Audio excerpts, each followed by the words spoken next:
চীন দেশেতে জন্ম নেওয়া নতুন একটি ভাইরাস নোবেল করোনা নামটি তাহার সৃষ্টি করেছে ত্রাস। করোনা আজ জগৎ জুড়ে করছে এসে তারা, আতঙ্কিত আমরা সবাই কবে পাবো ছাড়া। আসসালামু আলাইকুম এন্ড গুড ইভিনিং এভরিওয়ান। আমার সহপাঠী, জুনিয়র, সিনিয়র এবং যে যেখানে বসে আজকের লাইভ অনুষ্ঠানটি দেখছেন সবাইকে আন্তরিক অভিনন্দন জানিয়ে আজকের অনুষ্ঠানটি শুরু করছি। আপনাদের সুস্বাস্থ্য কামনা করে অনুষ্ঠান সঞ্চালনের দায়িত্বে আছি আমি, তাহমিনা ইসলাম আনিকা, দ্বিতীয় বর্ষের শিক্ষার্থী, শেখ হাসিনা মেডিকেল কলেজ, হবিগঞ্জ। বর্তমান করোনা মহামারীর এই দুর্যোগকালীন সময়ে আমাদের পড়াশোনা কিছুটা হলেও ব্যাঘাত ঘটেছে। হবারই কথা, পুরো পৃথিবী যেখানে বিপর্যস্ত, সে অবস্থায় আমরা কিভাবে পারি পড়ালেখার সঠিক ছন্দ ধরে রাখতে। কিন্তু আমরা তো ডাক্তার, আমরা হচ্ছে ফ্রন্টলাইনার, ভবিষ্যতের ফ্রন্টলাইনার। আমাদের ফ্রন্টলাইনার যোদ্ধারা দেখিয়ে দিচ্ছে কিভাবে দুর্যোগময় পরিস্থিতিতেও নিজেদের ডিউটি পালন করে যেতে হয়, নিজেদের নিজেদের পেশার দায়িত্বটাকে ধরে রাখতে হয়। আমাদের দায়িত্ব এখন শিক্ষার্থী হিসেবে পড়াশোনা করা, সুন্দর মতো পড়াশোনা চালিয়ে যাওয়া। সেই পড়াশোনা চালিয়ে যাওয়ার এই গতি ধরে রাখার জন্য এক্সিস মেডিকেল স্কুল কোয়ারেন্টাইনে আমাদের জন্য বিভিন্ন কার্যক্রমের আয়োজন করেছে। একাডেমিক বিভিন্ন লেকচার, শিডিউল ক্লাস, দেশ বরেণ্য দেশ বরেণ্য স্যার ম্যাডামদের লাইভ ক্লাস সহ বিভিন্ন আয়োজন। তার ধারাবাহিকতায় আজকের অনুষ্ঠানটি। কলেজে সাধারণত আমরা মেডিকেল কলেজে সাধারণত আমরা সিনিয়রদের খুবই শরণাপন্ন হয়ে পরীক্ষার আগে যে কিভাবে আমরা পরীক্ষার বিভিন্ন দিক নির্দেশনামূলক বিভিন্ন আমরা উপদেশ চাই আমাদের সিনিয়রদের কাছে। কিন্তু আজ আমরা এমন একটি পরিস্থিতিতে যেখানে আমরা আমাদের ক্যাম্পাসে যেতে পারছি না, সিনিয়রদের সাথে ইন্টারাকশন করতে পারছি না। এক্সিস মেডিকেল স্কুল আমাদেরকে সুযোগ করে দিয়েছে দেশের গুণী গুণী সব সিনিয়র আপু ভাইয়াদের সাথে ইন্টারাকশন করার, তাদের অভিজ্ঞতা আমাদের সাথে শেয়ার করার। আপনাদের আর কথা না বাড়িয়ে, আপনারা ইতিমধ্যে দেখে নিয়েছেন আমাদের আজকের অনুষ্ঠানের অতিথি আপুকে। আর কথা না বাড়িয়ে আপুকে পরিচয় করিয়ে দিচ্ছে আপনাদের সাথে। আজকে আমাদের অনুষ্ঠানে অতিথি হিসেবে আছে সামিহা জামান আক্তার দিশা আপু, আমার খুবই পছন্দের ঢাকা মেডিকেল কলেজের ৪র্থ বর্ষের একজন শিক্ষার্থী। আপু আপু ঢাকা ইউনিভার্সিটির আন্ডারে ফার্স্ট প্রফেশনাল এক্সামে প্রথম স্থান অধিকার করেছিলেন এবং সাথে অ্যানাটমি, বায়োকেমিস্ট্রি এবং ফিজিওলজির মতো সাবজেক্ট তিনটিতেই অনার্সে অধিকারী করেছিলেন। আসসালামু আলাইকুম আপু। ওয়ালাইকুম আসসালাম আনিকা, কেমন আছো? আলহামদুলিল্লাহ ভালো আছি আপু, আপনি কেমন আছেন? আলহামদুলিল্লাহ বেশ ভালো। আপনাকে আমাদের অনুষ্ঠানে অনেক অনেক স্বাগত জানাচ্ছি। ইনশাল্লাহ আজকে আমরা চমৎকার একটি লাইভ সেশন দর্শকদের উপহার দিতে পারবো। আমাদের সেশনের আজকের বিষয়বস্তু হচ্ছে অ্যানাটমি ভাইভা এবং অস্পি রিলেটেড কোয়েশ্চেন অ্যান্সার্স। আপনারা আপনাদের বিভিন্ন জিজ্ঞাসা থাকলে, অ্যানাটমি ভাইভা সম্পর্কিত কোনো জিজ্ঞাসা থাকলে, ইনকোয়ারিজ থাকলে অবশ্যই আমাদের কমেন্ট সেকশনে জানাবেন, আমরা সেগুলোর উত্তর দেওয়ার চেষ্টা করব। পাশাপাশি আমিও কিছু কোয়েশ্চেন্স নিয়ে এসেছি আপুর জন্য, যা আপু আমাদেরকে চমৎকার ভাবে বুঝিয়ে দিবেন ইনশাল্লাহ। আচ্ছা, তাহলে আমরা প্রথমে আপুকে বলতে চাই, যেমন আপু আমরা এখন হচ্ছে সবাই গৃহবন্দী, মার্চের 18 তারিখ থেকে আমাদের কলেজ ছুটি, আমরা বাসায় অবস্থান করছি। তো এমন অবস্থায় আপু আমাদের পড়াশোনা হচ্ছে না বাসায়, আমরা আমাদের পড়াশোনা গতি হারিয়ে ফেলেছি। তো আপু এই কোয়ারেন্টাইনে আমরা পড়াশোনায় আবার কিভাবে নিজেদেরকে মনোযোগী করে তুলতে পারি? আচ্ছা, এটা হচ্ছে গিয়ে খুবই কমন একটা কোয়েশ্চেন। গত লাইভটাতেও এই কোয়েশ্চেনটার অ্যান্সার দিয়েছিলাম। তো এটা আসলেই মানে কি বলবো, গত 5 মাস ধরে একটা ডিটাচমেন্ট যে ক্রিয়েটেড হয়েছে, এটা তো মানে খুবই স্বাভাবিক একটা ব্যাপার। এখন এই মুহূর্তে এই ক্রান্তিকালে পড়াশোনা করাটা একটু টাফ, পড়াশোনায় মনোযোগ দেওয়াটাও অনেক টাফ। সো আমি যেটা বলবো যে এখন যেহেতু ঈদ চলে গেছে, সামনে হয়তো বা দুর্যোগটা একটু কাটিয়ে উঠলে একটা প্রিপারেটরি লিভ দেওয়ার পর প্রফ হবে ইনশাল্লাহ। সো এখন একটু একটু করে আমরা রিঅ্যাটাচড হওয়ার চেষ্টা করি পড়াশোনার সাথে। সেটা একটা গ্র্যাজুয়াল প্রসেস হতে হবে, একদিনে কখনোই সম্ভব না। সেটা কিভাবে? আমরা প্রথমে দিনের নির্দিষ্ট একটা সময় বরাদ্দ রাখবো যে এই টাইমটাতে আমরা জাস্ট প্রফ রিলেটেড পড়াশোনাই করব। সেটা আধা ঘন্টাও হতে পারে, 1 ঘন্টাও হতে পারে। তো ওই অল্প থেকে শুরু করব, কিন্তু দিনে প্রতিদিন নির্দিষ্ট এই সময়টা আমরা বরাদ্দ রাখবই। আর কিছু হোক না হোক চেয়ার টেবিলে বই খাতাটা সামনে নিয়ে বসে থাকবো। এভাবে 1 দিন হবে না, 2 দিন হবে না, হয়তো 1 সপ্তাহেও হবে না, কিন্তু ওই নির্দিষ্ট টাইমটাতে লেগে থাকতে হবে। কারণ সবকিছুই অনিশ্চয়তা, শরীর স্বাস্থ্য কার কিরকম থাকে কোনো মানে নিশ্চয়তা নেই। সো জাস্ট আমরা নিজেদেরকে একটু রেগুলার রাখার চেষ্টা করব। অসংখ্য ধন্যবাদ আপু। আসলে গুণী ব্যক্তিদের কথা শুনতেও ভালো লাগে। আপু যেমনটা বললেন, আমি শুনেছিলাম বিসিএস এ যে প্রথম হয়েছিলেন সুশান্ত পল ভাইয়া, উনিও বলেছিলেন যে প্রথম দিন আমাদের কখনোই পড়তে ইচ্ছা করবে না। পড়ার জন্য আমাদেরকে প্রথমে টেবিলে বসে থাকতে হবে। 1 ঘন্টা আমরা বসে থাকলে এমনি পড়াশোনার সাথে আমাদের একটি অ্যাটাচমেন্ট তৈরি হবে। এরকম আমাদের ধাপে ধাপে আগাতে হবে। প্রথম দিনেই চাইলে আমরা 5 ঘন্টা পড়ে ফেলতে পারি না। তো আপু যেমনটা বললেন, আমরা এভাবেই চেষ্টা করব যাতে আমরা ধাপে ধাপে সময়টাকে ইনক্রিজ করতে পারি। আর দর্শকদের উদ্দেশ্যে আমি বলতে চাই, তাড়াতাড়ি করে আপনাদের ফ্রেন্ডদের জুনিয়রদেরকে যারা ফার্স্ট প্রফের ক্যান্ডিডেট আর ফার্স্ট ইয়ারে আছে তাদেরকে মেনশন করে দিন, যাতে আজকের এই চমৎকার লাইফটি তারা মিস না করে দেয়।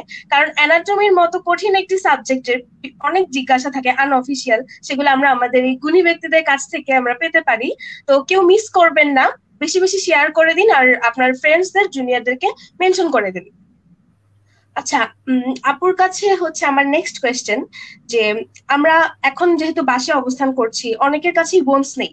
যারা ঢাকায় থেকে, যারা আর কি হোস্টেল থেকে পড়াশোনা করে, আমরা অনেকেই বোনস বাসায় আনিনি। আর ভিসারাও আমাদের কাছে নেই। ভিসারা ছাড়া, বোনস ছাড়া আমরা কিভাবে এখন ঘরে বসে আমরা অ্যানাটমির ক্ষেত্রে প্রিপারেশনটা নিতে পারি? আচ্ছা, এটা একটা খুব বড় সমস্যা যে যারা হোস্টেলে থাকো তারা হচ্ছে কি অনেকে হয়তো বা বোনস নেওয়ারও সময় পাওনি বা বুঝোনি যে এত বড় একটা সময়ের গ্যাপ থাকবে। বাট অ্যানাটমিতে হচ্ছে কি এই যে ভিজুয়ালাইজ করাটা, দেখে দেখে পড়াটা খুবই ইম্পর্টেন্ট। কিন্তু এখন তো আসলে কিছু করার নেই, নিরুপায় আমরা। সো একটা সাবস্টিটিউশন খুঁজে নিতে হবে। সেই ক্ষেত্রে আমরা খুব সুন্দর কোনো ছবি সহ বই সামনে রাখবো, বা পড়ার আগে একবার কোনো একটা ভিডিও দেখে নিব। ভিডিওর যে ইউটিউব চ্যানেলগুলোতে পাওয়া যায় ভালো ভিডিওগুলো, ওগুলো আমি গত ক্লাসে বলে দিয়েছি। সো ওগুলো দেখে তারপরে হচ্ছে গিয়ে তোমরা বইটা পড়ে নিতে পারো, এবং সামনে অবশ্যই একটা ভালো, যেটা বললাম, ছবি সম্পন্ন বই সামনে রাখবে। আমার প্রেফারেন্স ছিল নেটারের কালার অ্যাটলাস। যখন যে ভিসেরা পড়বো বা বোনটা পড়বো, নেটারে কিন্তু প্রতিটা সারফেস বলো, প্রতিটা ভিউ বলো, সব আলাদা আলাদা পেজে সুন্দর করে দেওয়া। তুমি যদি ওটা সামনে নিয়ে পড়ো, তোমার কাছে মানে হাতে বোনসটা না ধরা থাকলেও অনেক ভালো একটা অল্টারনেটিভ হিসেবে তুমি ওটাকে ব্যবহার করতে পারবে। আর এটা হচ্ছে গিয়ে এখনকার কথা, কিন্তু এক্সামের আগে তো ইনশাল্লাহ তোমাদের মানে একটা প্রিপারেটরি লিভ দিবে বা ভাইবার আগে কিছু টাইম থাকে। তো এখানে আমি একটু এক্সট্রা একটা কথা বলে নিতে চাই, যে নিজের বোনস বা কলেজের যে রেগুলার ভিসেরা দিয়ে যতই প্র্যাকটিস করো, তোমার এক্সামের দিন নতুন হচ্ছে গিয়ে কিছু ভিসেরা হয়তো বা স্টোর থেকে বের করে বা নতুন করে আনে ফ্রেশ ভিসেরা। সো এক্সামের আগে ওই ভিসেরাগুলো দিয়ে একবার অবশ্যই প্র্যাকটিস করে যাবে। সেটা তোমার প্রফে হোক, টার্মে হোক বা কার্ডে হোক, আগের একদিন বা 2 দিন আগে পরীক্ষায় যেই পার্টিকুলার ভিসেরাগুলো থাকবে ওগুলো দিয়ে তোমার তখন এমনিতে আলাদাভাবে প্র্যাকটিস করতে হবে। আর এখন বাসায় যেহেতু কিছুই নেই, এখন অল্টারনেটিভ হিসেবে তোমরা নেটারের কালার অ্যাটলাস অথবা কিছু ভিডিওস ব্যবহার করতে পারো। থ্যাংক ইউ সো মাচ আপু। আমাদের অনেকেরই এই সমস্যাটা ছিল। আশা করি আমরা আমাদের কাঙ্ক্ষিত উত্তর পেয়ে গিয়েছি। যেমন থোরাক্স অ্যাবডোমেনের ভিসেরা ছাড়া আমাদের এখন বাসায় রিভিশন দিতে হচ্ছে, বা যারা ফার্স্ট ইয়ারে আছে তাদেরও ভিসেরা ছাড়াই এখন বাসায় পড়তে হচ্ছে। আমরা পরিস্থিতির শিকার আসলে। তো এভাবেই আমাদের চালিয়ে নিতে হবে, আপু যেমনটা বললেন। তো এবার আমরা একটু জেনে নেই ভাইবার আমাদের মার্কস ডিস্ট্রিবিউশনটা কেমন হয় অ্যানাটমির ক্ষেত্রে, হার্ড পার্ট, সফট পার্ট। যেহেতু আমরা কলেজে কার্ড টার্ম দেই, তখনের মার্কস ডিস্ট্রিবিউশন কিন্তু পুরাই আলাদা থাকে, প্রফের সাথে সেটার মিল নেই। তো নতুন একটি মান বন্টনের সাথে আমাদের কিন্তু হঠাৎ করে খাপ খাওয়াতে একটু অসুবিধা হয়ে যায়। আগে থেকে জেনে রাখলে আমাদের জন্য খুব সুবিধা হতো। হ্যাঁ, আচ্ছা, সো আমরা তো মনে হয় এইটা জানি যে প্রফেট সময় হার্ড পার্টে আলাদা দিনে ভাইবা এবং প্র্যাকটিক্যাল হয়, সফট পার্টের জন্য আলাদা দিন ভাইবা ও প্র্যাকটিক্যাল হয়। সো যার যেটা প্রথমে পড়ে, এরকম নির্দিষ্ট না যে হার্ড পার্টই আগে হবে বা soft part. So hard part নিয়ে আগে কথা বলি। হার্ড পার্টের দিন ভাইবা হয় 75 মার্কসের, প্র্যাকটিক্যাল হয় 75 মার্কসের। ভাইবা একটা বোর্ডেই হয়, আর প্র্যাকটিক্যালে তোমার কয়েকটা জিনিস থাকে, সেটা হচ্ছে গিয়ে 30 মার্কসের অসপি, প্রতিটাতে হচ্ছে গিয়ে তোমার 2 মার্কস করে 15টা থাকে।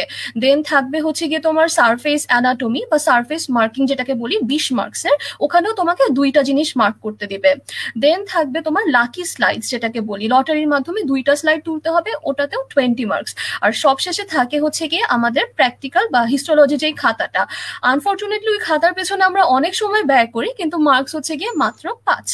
এটা হচ্ছে গিয়ে আমাদের হার্ড পার্টের দিন যে ভাইবা বা প্র্যাকটিক্যাল হবে ওটার ডিস্ট্রিবিউশন।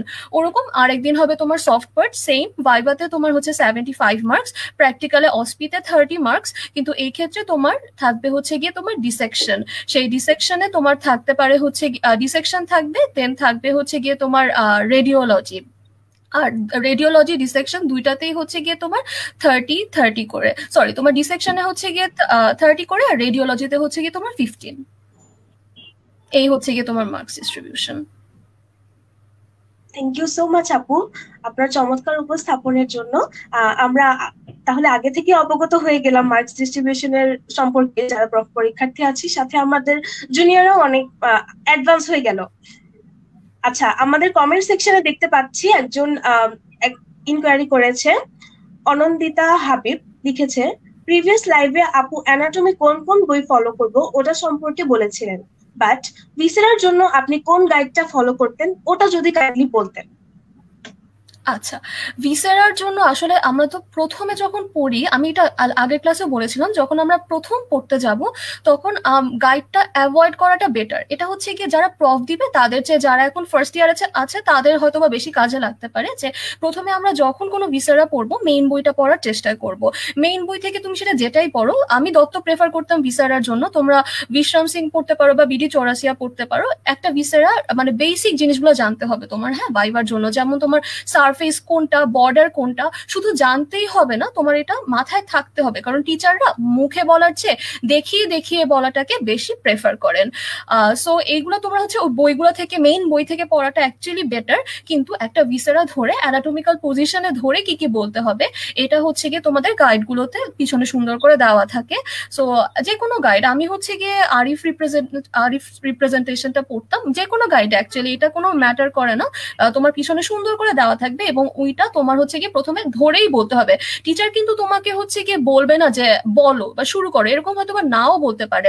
টিচার যখন তোমাকে বলবে যে এটা উঠাও, তোমার হচ্ছে ধরে একদম কারেক্ট অ্যানাটমিক্যাল পজিশনে ধরে বলা শুরু করে দিতে হবে। সো এটাই বই হচ্ছে গিয়ে তোমার যেটা তুমি সারা মানে পড়ে আসছো আইটেম কার্ডের জন্য, আর তোমার হচ্ছে কি কিন্তু ধরে কি বলতে হবে এটা গাইডের পিছনে সুন্দর করে দেওয়া থাকে। থ্যাংক ইউ সো মাচ আপু। অতঞ্জিলা হাবিব, আপনি মনে হয় আপনার কাঙ্ক্ষিত উত্তরটি পেয়ে গিয়েছেন। আচ্ছা আপু, আমরা নেক্সট কোয়েশ্চেনে যাই, যে পরীক্ষার আগের রাতের রিভিশন প্রক্রিয়াটা, এটা কিন্তু খুবই ভাস্ট একটা জিনিস, যে এক রাতে সবকিছু কখনোই আমরা দেখে যেতে পারবো না। তো রিভিশন প্রক্রিয়াটা অবভিয়াসলি আমরা এক রাতের জন্য ছেড়ে দিতে পারি না, কয়েকদিনের প্রক্রিয়া এটা। তো তারপরও আগের রাতে আমরা হচ্ছে কিভাবে একটু নিজেদের আগের পড়াগুলাকে ঝালাই করব, যেমন আমরা কি মেইন বই দিয়ে ঝালাই করবো নাকি গাইড পড়বো, কোনটা পড়লে ভালো হয় বা আপনি কোনটা প্রেফার করেন? আচ্ছা, স্পেসিফিক্যালি আগের রাতের কথা তো বলছি, তাই না? ভাইভা আসলে অনেক অ্যানাটমি রিটেনের চেয়ে ভাইভাটা অনেক বেশি লেন্দি। রিটেনে কিন্তু তেমন কিছুই না, প্রিভিয়াস ইয়ারের কোয়েশ্চেন পড়লেই হয়ে যায়। সো ভাইভার প্রিপারেশনটা আমাদের একটু বেশি করে নিতে হবে, এমনভাবে নিতে হবে যাতে আগের দিন আমরা কেবলমাত্র ইম্পর্টেন্ট টপিকগুলোতেই ফোকাস করতে পারি।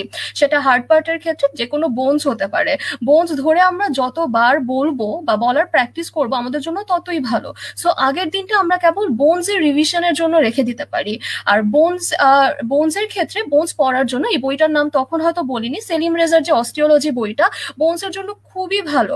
এবং একটা বোনস পড়া হয়ে গেলে ওই বইয়ের পিছনে বোনসের ডেসক্রিপশনের পরে কিন্তু কিছু শর্ট কোয়েশ্চেন্স দেওয়া থাকে, ওয়ান ওয়ার্ড কোয়েশ্চেন অ্যান্সার এরকম, ওগুলো অসপির জন্য খুবই ইম্পর্টেন্ট। তুমি যদি বোনসটা পুরাটা পড়ে ওগুলো একবার দেখে যাও, ইনশাল্লাহ অসপিতে কমন আসার সম্ভাবনা অনেক বেশি। এটা হচ্ছে হার্ড পার্টের আগে। হার্ড পার্টের সাথে কিন্তু আমাদের হচ্ছে গিয়ে হেড নেক আর নিউরো অ্যানাটমিও একদিনে ভাইভাটা হয়। ওগুলো একটু কঠিন টপিক। আগের দিনে স্পেসিফিক্যালি আমি বলবো তোমরা চেষ্টা করবা যে বোনসের দিকে বেশি কনসেন্ট্রেট করতে। আর সিমিলারলি তোমার হচ্ছে গিয়ে সফট পার্টের ক্ষেত্রে আগের দিনটা আমরা রাখবো যে ভিসেরা ধরে, যাতে বেসিক জিনিসগুলো আমরা ভুল না করি। মানে ভিসেরা ধরেই কি বলতে হবে, বা ভিসেরার সারফেস কোনটা, বর্ডার কোনটা, এটা যাতে আমরা একটু জাস্ট দেখে নিব। আর যদি পারি একটা ফ্রেন্ডের সাথে প্র্যাকটিস করব, কারণ অ্যানাটমিটা হচ্ছে তোমার বলার ব্যাপার। তুমি যত বলা প্র্যাকটিস করবা, তোমার পরের দিন তত ফ্লুয়েন্টলি এটা মুখ থেকে বের হবে। সো এটাই হচ্ছে আগের দিন তুমি যদি চাও হার্ড পার্টের জন্য বোনস দেখবা, আর আর সফট পার্টের জন্য ভিসেরা গুলো বেশি important. Thank you so much আপু। আর ভাইবার আগে তো আমরা হচ্ছে অনেক বেশি স্ট্রেসফুল হয়ে যাই, সামান্য কার টার্মের ভাইবাতে আমরা অনেক বেশি টেনশনে পড়ে যাই। আর এখানে তো হচ্ছে তো প্রফের আগে আমরা ভাইবার আগে নিজেদেরকে কিভাবে স্ট্রেসলেস রাখতে পারি? আচ্ছা, আমাদের অ্যানাটমি ভাইভা দিয়েই জেনারেলি আমাদের প্রফেশনাল এক্সামিনেশনের ভাইভা শুরু হয়। জীবনের ফার্স্ট ভাইভা থাকে, অন্যরকম একটা ভয়ঙ্কর ব্যাপার। সো এটার জন্য নার্ভটা কুল রাখাটা একটু টাফ, বাট ইকুয়ালি ইম্পর্টেন্ট। ঠিক আছে, কারণ হচ্ছে গিয়ে তোমার যদি মানে নার্ভ ঠিক না রাখলে তুমি অস্পি খারাপ দিবা, অস্পি খারাপ দিলে ভাইভাটাও খারাপ হয়ে যাবে। সো এই জন্য আমার রিকমেন্ডেশনটা হচ্ছে গিয়ে আগের দিনে চাপটা যতটা সম্ভব কম রাখার চেষ্টা করো। কিছুদিন আগ থেকে না হয় পড়াশোনা শুরু করো, একটু কষ্ট হবে, বাট কিছু দিন আগ থেকে যদি প্রিপারেশনটা নেওয়া শুরু করো, আগের দিনের চাপটা একটু কম থাকবে। তখন তুমি জাস্ট ইম্পর্টেন্ট জিনিসগুলোর উপরই ফোকাস করতে পারবা, কনফিডেন্সটা বেশি থাকবে। একটা জিনিস তুমি একবার দেখলে যতটা কনফিডেন্ট থাকবা, দুইবার দেখলে তার চেয়ে স্বাভাবিকভাবে একটু কনফিডেন্সটা বেড়ে যাবে। সো আগের দিনের একটু জাস্ট রিভিশনের জন্য যদি রাখতে পারো তাহলে খুবই ভালো হয়। আর যেদিন হচ্ছে কি পরীক্ষাটা, সকালে অবশ্যই ভালো মতো, যদিও গলা থেকে কিছু নামে না, বাট অ্যাটলিস্ট মিষ্টি জাতীয় কিছু একটা খেয়ে যাও, কারণ অবভিয়াসলি হাইপোগ্লাইসেমিক হয়ে গেলে কিন্তু মাথা ঘুরিয়ে পড়ে যাবো, তখন আর কিছু করা মানে ভাইভা দেওয়ার মানে অবস্থায় থাকবো না। আর চেষ্টা করবো আমরা অস্পিটা ভালো মতো দিতে, কারণ যেটা বললাম, তোমার যদি অস্পিটা তুমি ঠান্ডা মাথায় দিতে পারো, ফুল অ্যান্সার করতে পারো ভালোভাবে, তাহলে তোমার ভাইভার জন্য একটা ভালো ভালো ভাইব এমনিতেই থাকবে ইনশাল্লাহ। মাথাটা তখন এমনিতেই ঠান্ডা থাকবে, একটু কনফিডেন্স থাকবে। সো এটাই হচ্ছে গিয়ে। আর টিচারদেরকে কখনো মানে এটা দেখানো যাবে না যে আমি ফ্লাস্টার্ড, আমি কাঁপছি। টিচাররা এটা কেন জানি খুব একটা অ্যাপ্রিসিয়েট করে না, যদিও তারা বুঝেন যে হ্যাঁ নার্ভাস, বাট এটা খুব একটা অ্যাপ্রিসিয়েবল না। সো একটু কনফিডেন্ট থাকার চেষ্টা করতে হবে। থ্যাংক ইউ সো মাচ আপু। এই প্রিকশনস গুলো আমাদের আসলে অনেক কাজে লাগবে, কারণ অনেক সময় আমরা দেখি অনেকে অজ্ঞান হয়ে পড়ে যাচ্ছে, বা আমরাই ফ্রাস্ট্রেশনে ভুলে যাই অনেক কিছু। এই প্রিকশনস গুলো ফলো করলে আমরা ইনশাল্লাহ মনে হয় ওভারকাম করতে পারবো ইনশাল্লাহ। আপনারা দর্শকদের আরো কোনো প্রশ্ন থাকলে অ্যানাটমি ভাইভা এবং অস্পি রিলেটেড আপনারা কমেন্ট সেকশনে অবশ্যই করবেন। আচ্ছা, আমরা জেনেছি যে হচ্ছে আপনি ফার্স্ট প্রফেশনাল এক্সামে অ্যানাটমি, বায়োকেমিস্ট্রি এন্ড ফিজিওলজি তিনটাতেই সাফল্যের সাথে অনার্স মার্ক পেয়েছিলেন। Late but still heartiest congratulations to you. আপু, আপনি কিভাবে প্রিপারেশন নিয়েছিলেন? আগে থেকেই কি একটা টার্গেট সেট করেছিলেন যে আমি অনার্স পাবো, অনার্সের টার্গেট নিয়ে পড়েছিলেন, বা অনার্স প্রত্যাশীদের জন্য কিছু টিপস যদি দিতেন? আচ্ছা, তোমার ফার্স্ট কোয়েশ্চেনের অ্যান্সার হলো যে না, কখনো অনার্স টার্গেট রেখে আসলে পড়ি নাই। তো এটা হচ্ছে অনেকের কাছে গদবাধা লাগবে যে হ্যাঁ এখন তো অনার্স পেয়েছে তো বলবেই তো অনার্স টার্গেট নিয়ে পড়ে নাই। বাট আমার কাছে শুরু থেকে একটা মেন্টালিটি ছিল যে মানে আমি দেখেছি যে বা এই যে ফেসবুকে ঢুকলেই দেখতাম যে সবাই ডিপ্রেশনে থাকে, মেডিকেল এমনিতেই এত পড়া। সো আগে থেকে একদম শুরু থেকে যদি অনার্সের প্রিপারেশনে আমরা পড়ি যে 85% পেতেই হবে, ওটা কিন্তু খুবই বড় একটা স্ট্রেসফুল ব্যাপার। তো এইটা অ্যাভয়েড করাটাই উচিত। তুমি যদি শুরু থেকে রেগুলার থাকো আর কনসেপ্টটা ক্লিয়ার রাখো, অ্যানাটমি কিন্তু মুখস্থের অনেক জিনিস, তার চেয়ে বেশি ইম্পর্টেন্ট হচ্ছে কনসেপশনটা ক্লিয়ার করার। তুমি যদি রেগুলারলি কনসেপ্ট ক্লিয়ার করে পড়তে থাকো, তোমার রেজাল্ট হচ্ছে কি এমনিতেই ভালো হয়ে যাবে, অ্যাটলিস্ট ফেইলের সংখ্যা থাকবে না। আর তোমার যখন পাস মোটামুটি কনফার্ম, তারপরে না হয় অনার্সটা আসুক। সো অনার্সটা অনেকটা লাকের উপরও ডিপেন্ড করে, কিন্তু তোমার ফার্স্ট অফ অল রেগুলার থাকতে হবে আর কনসেপ্টটা ক্লিয়ার রেখে পড়তে হবে। থ্যাংক ইউ সো মাচ আপু। ইনশাল্লাহ আপনার ফুড স্টেপস ফলো করে এখানে যারা আজকে লাইভ দেখছে তাদের মধ্যে থেকে অনেকেও অনার্স পেতে পারে। তো এরই মধ্যে আমরা কিছু কমেন্টস নিয়ে নিচ্ছি। অনন্দিতা হাবিব আবার লিখেছেন, আপু আমি অলওয়েজ কনফিউজড হয়ে যাই, একটা কোয়েশ্চেন অ্যান্সারে ফিগারটা কোথায় ড্র করব, মানে শুরুতে অর শেষে অর মাঝে? এছাড়া শর্ট নোটে ফিগারটা কোথায় ড্র করলে বেশি অ্যাপ্রিসিয়েট হবে, কাইন্ডলি যদি একটু বলতেন। আচ্ছা, এটা রিটেনের কোয়েশ্চেন হয়ে গেল মোটামুটি, বাট তাও বলছি। জি আপু। এখানে আসলে কোনো নির্দিষ্ট তেমন স্পেস নাই যে তোমার এখানে লিখতে হবে, বাট টিচাররা যেটা প্রেফার করে বা আমি যেটা প্রেফার করতাম সেটা হচ্ছে গিয়ে পেজের শুরুতে, একদম শুরুতে। আমি লাস্ট ভিডিওটাতে বলেছি যে আমি সবসময় পেজের উপরে একটা স্পেস খালি রেখে আমি কোয়েশ্চেনের অ্যানাটমির ক্ষেত্রে কোয়েশ্চেন অ্যান্সার দেওয়া শুরু করতাম। আগে লেখা শেষ করে পরে ছবিটা আঁকতাম, কারণ তাহলে আমার মনে হতো যে টাইমে একটু এফিশিয়েন্ট হওয়া যায় টাইম ম্যানেজমেন্টে। সো আমি উপরে জায়গাটা রাখতাম। আর কিছু কিছু ক্ষেত্রে হচ্ছে গিয়ে দেখা যায় কি যে মানে তোমার একটা ফিগার না, 2-3টা ফিগারও আঁকতে পারো, স্পেশালি শর্ট নোটের ক্ষেত্রে। সো সেইখানে তুমি ধরো বাউন্ডারি লিখার আগে বাউন্ডারির ছবিটা দিলা, তারপরে হচ্ছে কন্টেন্টটা লিখার আগে কন্টেন্টের ছবি দিলা। তো ওই রকম তুমি যেই জিনিসটা লিখবা ঠিক তার ইমিডিয়েট উপরে তুমি ছবিটা আঁকবা, আর অবশ্যই নিচে ফিগার নেম দিয়ে দিবা, তাহলে টিচারদের বুঝতে ইজি হবে। হ্যাঁ, থ্যাংক ইউ সো মাচ আপু। দীপ্ত আকাশ বিশ্বাস লিখেছেন, আপু, how important is the study of relations of a bone or viscera? Do I need to study all the relations or only those present in question bank? And how are the question concerning relations presented to us in prof? আচ্ছা, তোমার যেটা রিটার্নে যেসব relation আসে ভাইবার জন্য, ওগুলো অবশ্যই important, ওগুলো থেকেই মোস্টলি ধরে। সব রিলেশন তো কখনোই পড়া সম্ভব না। সো যখন আমাদের মেইন আইটেম কার্ড দেই, আমরা খেয়াল করে দেখবা যে টিচারে কিন্তু কিছু কিছু রিলেশন অনেক ধরে, তো ওগুলোই আমাদের বুঝে নিতে হবে যে ওগুলোই ইম্পর্টেন্ট। এরকম তোমার হচ্ছে কি এজন্য প্রিভিয়াস ইয়ারে তোমাদের যে সিনিয়ররা যে পরীক্ষা দিয়েছিলেন, তোমরা আমাদের ঢাকা মেডিকেল কলেজে একটা প্র্যাকটিস আছে, অন্য মেডিকেলে আছে নাকি আমি ঠিক জানি না, যে আমরা একটা ভাইবা দিয়ে এসে প্রফের আমরা একটা কমেন্ট থ্রেড খুলতাম, ওখানে আমরা সবাই আমাদের কমেন্ট গুলো করতাম যে এই টিচার এটা ধরেছে এরকম। তো এতে করে হয় কি যে একটা মানে এটা সবকিছু কম্পাইল থাকে, আর যেটা আমরা জুনিয়রদের পাস অফ করতে পারি যাতে জুনিয়ররা হেল্প হয়। তো তোমরা তোমার মেডিকেলের সিনিয়রদের থেকে জিজ্ঞাসা করে নিতে পারো যে এরকম কিছু আছে নাকি, তাহলে তোমাদের খুবই ক্লিয়ার একটা আইডিয়া হয়ে যাবে যে কি কি কোয়েশ্চেন কমনলি ধরা হয়। আর কার্ড কোয়েশ্চেন তো আছেই, ওগুলো অবশ্যই কালেক্ট করে নিতে হবে। আর যেটা বললা যে টিচার কিভাবে কোয়েশ্চেনটা করা হয়, তোমাকে টিচাররা মুখস্থ কখনোই ধরবে না র্যান্ডমলি যে তুমি বলো আমাদের ফার্স্ট রিবার পোস্টেরিয়ার বর্ডারের রিলেশন গুলো বলো, এভাবে ধরবে না। তুমি যেই বোনটা তুলবা বা যে ভিসেরাটা ধরবা, স্যাররা তোমাকে দেখিয়ে দিবে, আচ্ছা বলো তো এখান থেকে কি যায় ওইখান থেকে কি যায়, এবং এটা এভাবে বলতে হবে যে কি যায় কি কি আছে, ওটা একটু সুন্দর করে গুছিয়ে ইংলিশে বলতে হবে। এই আর কি কি রিলেশন ইম্পর্টেন্ট, অবভিয়াসলি সব না, যেগুলো হচ্ছে রিটেনে আসছে বা প্রিভিয়াস কার্ড কোয়েশ্চেন্স ছিল বা সিনিয়রদের ধরা হয়েছে, এইগুলাই হচ্ছে ইম্পর্টেন্ট। এজন্য হচ্ছে আইটেম কার্ডে আমরা যেগুলো দিয়েছি ওগুলো একটু মানে এখন যারা ফার্স্ট ইয়ারে আছো তাদেরকে বলছি যে আইটেমে বা কার্ডে যে কোয়েশ্চেন গুলো টিচাররা করে, সিনিয়র টিচাররা করে, ওগুলো মনোযোগ দিয়ে আগে থেকে একটু নোট করে রাখবা। নোট বলতে মানে কোয়েশ্চেন গুলো লিখে রাখবা এক জায়গায়। থ্যাংক ইউ সো মাচ আপু। আশা করি দীপ্ত আকাশ বিশ্বাস ওর কাঙ্ক্ষিত উত্তরটি পেয়ে গিয়েছে। এবার আমার একটি কোয়েশ্চেন যে আপু, আমরা হচ্ছে মাসেলের অরিজিন ইনসার্শন নিয়ে অনেক প্যানিক হই যে সব মাসেলের অরিজিন ইনসার্শন মনেও থাকে না, আর হচ্ছে এটা নিয়ে আমরা খুবই কনসার্ন যে পারবো কি পারবো না, ধরলে আমরা বলতে পারবো কিনা। তো আমাদের প্রফের ভাই মাসেলের সব মাসেলের বা হচ্ছে কিছু ইম্পর্টেন্ট মাসেল যদি বলে দিতেন যে যেগুলার অরিজিন ইনসার্শন ধরে কিনা, বা এগুলো আমাদেরকে একদম ঢালা মুখস্থ করে বা হচ্ছে আত্মস্থ করে যেতে হবে। আচ্ছা, ভাইবার সময় তোমাকে টিচাররা কখনো মানে খুব রেয়ারলি জিজ্ঞাসা করবে যে একবার একদম র্যান্ডমলি জিজ্ঞাসা করবে না যে এই মাসেলের origin insertion nerve supply action বলো, এরকম সাধারণত করে না। তুমি হার্ড পার্টে যেই বোনসটা তুলবা ওইটার অ্যাটাচমেন্ট তো পড়বাই, তাই না? তোমার জাস্ট বোনসে দেখিয়ে বলতে হবে যে এই মাসেলটা এখান থেকে অরিজিনেট করে এরকম।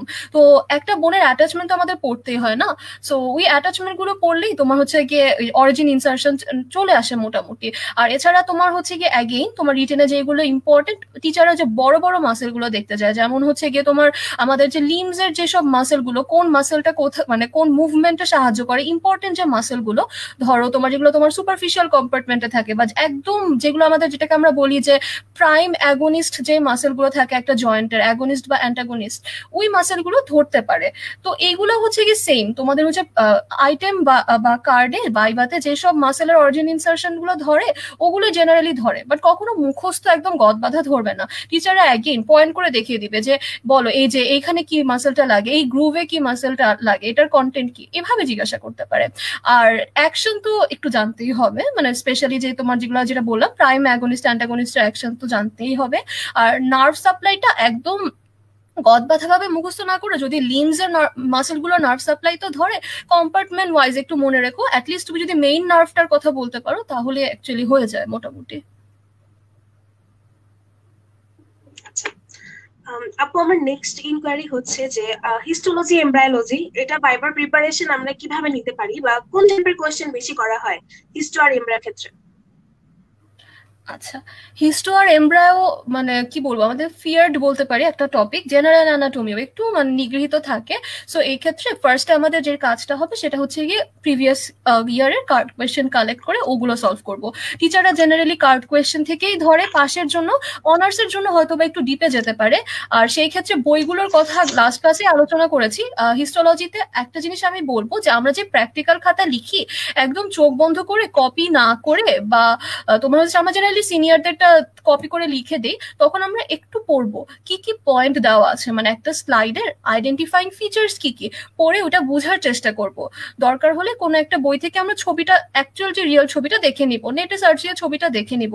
আমাদের জাস্ট আইডেন্টিফাইং ফিচার্স গুলো জানতে হবে তোমার হচ্ছে গিয়ে হিস্টোলজির ক্ষেত্রে, যে কোনটার লাইনিং কি, কোনো এক্সট্রা ফিচার থাকলে কি কি থাকে, ওটা হচ্ছে গিয়ে তোমার কার্ড কোয়েশ্চেনের বাইরেও একটু হলেও নলেজ রাখতে হবে। সেটা কোন বই, সেটা হচ্ছে গিয়ে আমি পার্সোনালি সেলিম রেজার হিস্টোলজিটা ফলো করতাম। এটা গেল হিস্টোলজি। আর এমব্রায়োলজিটাতেও সেম, অনেক বড় তো, আগে হচ্ছে গিয়ে আমাদের কার্ড কোয়েশ্চেনটা সলভ করে নিতে হবে, আর সেকেন্ডলি হচ্ছে গিয়ে যে রিটার্নের কোয়েশ্চেন গুলো ওগুলো আমরা একটু ভালো মতো মনে রাখবো। আর কিছু কিছু ভিসেরার ডেভেলপমেন্ট খুবই ইম্পর্টেন্ট, সেগুলো যদি আমরা পারি আগে থেকে নিজের মতো নোট করে রাখবো বা লেকচার থেকে পড়ে নিব। মানে তোমাকে যে ভিসেরাটা তুলবে ওই ভিসেরাতে প্রথমে তোমাকে তো ধরবে অ্যানাটমিক্যাল পজিশন, সারফেস বর্ডার বলো, বাট যদি তোমাকে অনার্সের দিকে নিতে চায় বা একটু ভালো মার্কস দিতে চায় এমব্রায়োটা ধরবে। সো ভিসেরা গুলোর অ্যাটলিস্ট তোমার মানে আর কিছু না জানলেও অরিজিনটা জানতে হবে, যে কোনটা কোত্থেকে অরিজিন করছে, কোনটা মানে তোমার কোন লেয়ার থেকে অরিজিনেট করেছে, বা একটু যেগুলো মানে প্রসিডিওর গুলো যদি পারো একটু অল্প অল্প করে জেনে রাখতে হবে। সো হচ্ছে গিয়ে এটাই। আর কোত্থেকে পড়বো, যেটা বললাম যে গত ক্লাস মানে গত সেশনে বলেছিলাম সিস্টেমিকটা আইবি সিং এর বই থেকে পড়তে, আর এমনিতে তোমরা চাইলে নিজেদের মতো করে নোট করেও নিতে পারো। আপু দেখা যায় যে আমাদের প্রথম প্রফের প্রথম ভাইবা অ্যানাটমি এমনি একটি ভয়ের সাবজেক্ট। তো আমরা অনেক সময় নার্ভাস হয়ে প্রথম প্রশ্নের উত্তরটি ভুল দিয়ে দিতে পারি বা ভুলে যেতে পারি। তো তখন আমাদের একটা ভয় কাজ করে যে আমার ইমপ্রেশন প্রথমেই ডাউন হয়ে গেল কিনা স্যারের কাছে। তো এই কারণে আমাদের কনফিডেন্স লেভেল আরো কমে যেতে পারে। বাই চান্স যদি এরকম হয়ে যায় তাহলে আমরা নিজেদেরকে কিভাবে ওভারকাম করতে পারি?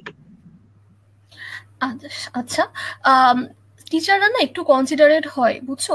প্রথম কোয়েশ্চেনটা ভুল করলে টিচাররা হচ্ছে গিয়ে একটা সুযোগ বা দুইটা সুযোগ দিবেই, বা ইন্টারনাল যারা থাকেন ওরা তোমাদের ইজ আপ করার ট্রাই করবে। সো তোমরা হচ্ছে গিয়ে তোমরা প্রফ তো আসলে কেউ একদম না পড়ে পরীক্ষা দিতে যায় না বা জেনারেলি। সো তোমাদের এইটুকু মাথায় রাখতে হবে যে ইনশাল্লাহ পারবো, একদম ফ্লাস্টার হওয়া যাবে না, নিজের উপর ফেথটা থাকা লাগবে। এটা আমি জানি বলাটা ইজি করার চেয়ে, তাও একটু চেষ্টা করতে হবে। আর অ্যানাটমির ফার্স্ট কোয়েশ্চেন গুলো কিন্তু জেনারেলি আউট থাকে মোটামুটি। হ্যাঁ, তোমার হচ্ছে গিয়ে যেমন ভিসেরা ধরেই আমার প্রথমে একটা ভিসেরা ধরাবে সফট পার্টে, ভিসেরা ধরে কি বলতে হবে এটা আমরা একটু এজন্য ভালো মতো প্র্যাকটিস করব। একটা বোনসের অ্যানাটমিক্যাল পজিশনটা কি, ধরে কি বলতে হবে, এটা আমরা একটু ভালো মতো প্র্যাকটিস করব। মানে আমরা জানি যেগুলো দিয়ে ভাইবা জেনারেলি শুরু হয় ওগুলো একটু ভালো মতো আগে থেকে প্র্যাকটিস করব। যত প্র্যাকটিস করব আমাদের ভুল করার চান্সটা ততটা কমে যাবে। সো মানে ভুল করার সুযোগই যদি না থাকে তাহলে তো মানে নার্ভাসনেসের জন্য, মানে নার্ভাস হয়ে গেলে ভুল করার সম্ভাবনাটা বেড়ে যায়, বাট প্র্যাকটিস করলে ওইটা আরেকটু কমে আসে। আর এমনিতে যদি ভুল করেই ফেলি টিচাররা জেনারেলি চান্স দেয়, ফার্স্ট প্রফের মানে স্টুডেন্টদের প্রতি একটা দুর্বলতা থাকে জেনারেলি।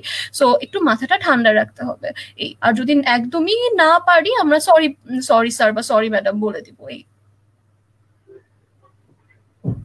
থ্যাংক ইউ আপু।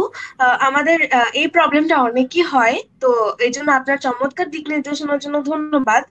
আর এই রিলেটেড আরেকটা কোয়েশ্চেন, যে কোনো প্রশ্নের উত্তর যদি আমরা না জানি বা না পারি বা ভুলে যাই, তখন কি আমরা এক্সটার্নাল বা ইন্টারনাল যেই হোক তার সামনে কি চুপ করে থাকা শ্রেয়, নাকি সরি ম্যাম বা সরি স্যার পারছি না বলে দেওয়া শ্রেয়? কোনটা বেটার হয়? আমার কাছে যেটা মনে হয়, যদি আমরা শিওর না থাকি তাহলে সরি বলাটাই বেটার চুপ করে থাকার চেয়ে। অনেকে চুপ চুপ করে থাকলে একটু অফেন্ডেড হতে পারে, সো সরি বলা উচিত, আন্দাজে কিছু না বলাটাই বেটার, আবার একদম চুপ করে থাকাটাই better. So sorry, sorry madam, এটা এটুকু নর্মালি ভদ্রভাবে বললে টিচাররা মানে আই হোপ মানে কনসিডার করবে, জেনারেলি করে। হ্যাঁ, আবার চুপ করে থাকলে অনেক টিচার বিরক্ত বোধ করেন। উনারা আসলে বুঝে উঠতে পারে না কি আসলে উত্তরটি জানে কি জানে না। তো হ্যাঁ, আপু যেরকমটা বললেন যে আমাদের এরকম সরি ম্যাম পারছি না বা এটা বলে দেওয়াই শ্রেয়। থ্যাংক ইউ সো মাচ আপু। ইতিমধ্যে একটি কমেন্ট নিয়ে নিচ্ছি। মমতা ইসলাম লিখেছেন, আচ্ছা আপু, বাই চান্স যদি কোনো কোয়েশ্চেন ভাইভাতে না পড়ি, তাহলে কি রকম অ্যান্সার দিলে ইমপ্রেশন খারাপ হবে না? লাইক আমি তো ডিরেক্ট পারি না বলতে পারবো না, তাহলে কি বলবো? ওই যে বলবা যে সরি ম্যাডাম মনে পড়ছে না, একটু নরম ভাবে এভাবে যে সরি স্যার মনে পড়ছে না। এটা মানে এগুলো কি বলবো, একদম তুমি যদি একটা অ্যানাটমিক্যাল পজিশন প্রথমে না ধরতে মানে না বলতে পারো ভালোভাবে, তারপর সরি বলে হয়তো বা টিচাররা সেই ক্ষেত্রে মাইন্ড করবে। বাট একটু এর পরে যে একটু যদি ভিতর থেকে কোয়েশ্চেন করে তুমি যদি সরি স্যার বলো, টিচাররা কিচ্ছু মনে করবে না। কারণ একজনের পক্ষে তো সব মনে রাখা সম্ভব না, তাই না? অ্যানাটমি ভাস্ট সাবজেক্ট, টিচাররা বুঝবে যে তুমি হচ্ছে গিয়ে হয়তো বা ভুলে গিয়েছো। সো এটা বলবা যে সরি স্যার বা সরি ম্যাডাম, এই মুহূর্তে ঠিক মনে আসছে না। এই ওকে, থ্যাংক ইউ আপু। আরেকজন লিখেছে, সৈয়দ মাহমুদ মাহি লিখেছেন, আপু আমি আপনার আপনি আপনার ভাইবার সময় সব অ্যান্সার দিতে।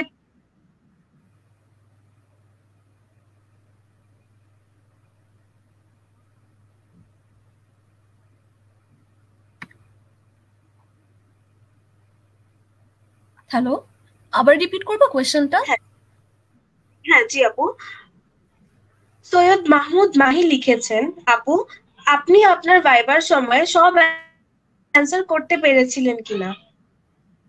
আচ্ছা, অবভিয়াসলি না। সব অ্যান্সার করা বা টিচাররা তুমি যত অ্যান্সার করবা তত বেশি ডিপে যেতেই থাকবে। একটা মোমেন্টে হচ্ছে গিয়ে মানে অনেক ডিপে চলে যায়, ওইটা আসলে পারা সম্ভব না। তো আমি প্রথম দিকে আলহামদুলিল্লাহ ভালোই যাচ্ছিলাম, কিন্তু লাস্টে হচ্ছে এমব্রায়োলজি নিয়ে অনেক বেশি ঘুরানো শুরু করেছিল, মানে ঘুরানো না, অনেক ডিপে যাওয়া শুরু করেছিল। তো একটা মোমেন্টে হচ্ছে গিয়ে এই যে এটাই যে সরি ম্যাডাম এখন মনে পড়ছে না। তো তারপর হচ্ছে গিয়ে তারা অন্য আরেকটা টপিকে চলে যায়, ওইটা আবার একটা নির্দিষ্ট দূরত্ব পর্যন্ত, মানে যতদূর পর্যন্ত যেতে পারি আর কি, এরকম। তো অবভিয়াসলি সব কোয়েশ্চেন পারি নাই, কিছু কিছু সরি বলে উতরাতে হয়েছে।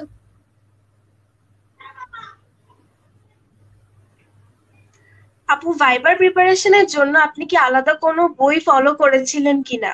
টেক্সট বুকের বাহিরেও, বা টেক্সট বুকও কোনটি ফলো করেছিলেন? আচ্ছা, ভাইবার প্রিপারেশনটা কিন্তু অনেকটা আমাদের আইটেমের প্রিপারেশনের মতোই।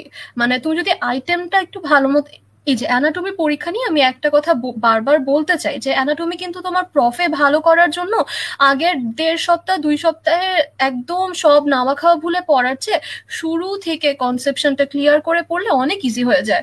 মনে থাকবে না স্বাভাবিক, মনে না থাকাটা মানে থাকাটা অস্বাভাবিক, সবকিছু যদি মনে রাখতে পারো।